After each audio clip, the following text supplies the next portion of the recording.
Hi, I'm Ros Cardinal, Managing Director of Shaping Change.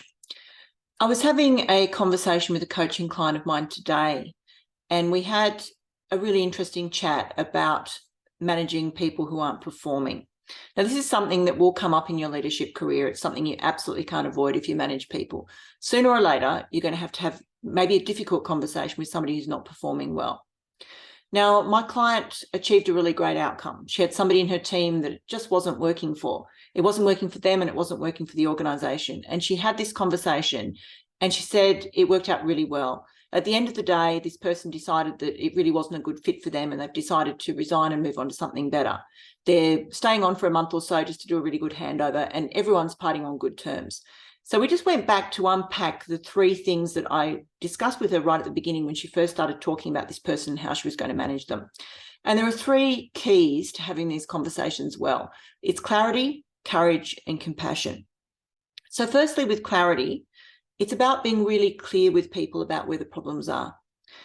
Quite often, I see leaders, and I've done it myself, go into a difficult conversation and be quite wishy-washy about it. We water it down so when we don't hurt the person's feelings. And quite often what can happen is the person can leave the conversation quite confused. They really don't know what it is we were trying to tell them. So you need to get absolutely clear in your own head about what you're going to say and how you're going to convey the message. And when you're in that room and things are feeling uncomfortable for you, it's about staying really on message. So absolute clarity.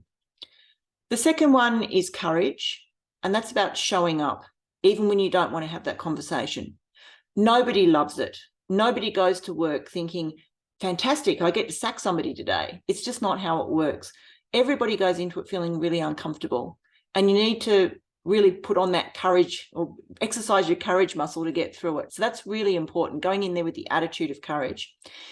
And the third one is compassion, because at the end of the day, there's a human being on the other end of this conversation, a human being with hopes and fears and aspirations just like us. And sometimes when conversations are difficult to have, we just want to get them over with as quickly as possible. And our compassion goes out the window because we want to just get that message through and get out of there as fast as we can. So it's about holding space and recognizing that the person's going to have emotions about it, sometimes really big emotions, but creating that space for them to feel safe to talk about how they feel. Now, my client used these three things and she said to me, it absolutely worked like a charm. She actually couldn't believe it. She said, now I don't feel scared of these conversations anymore. I don't shy away from them. I don't love having them. And she has to have quite a few of them because she's got some issues going on. So she said, I don't love having them, but I go into them feeling calm and confident, which is really important. So just to recap those three things: clarity, courage, and compassion. All the best with the next difficult conversation that you have to have.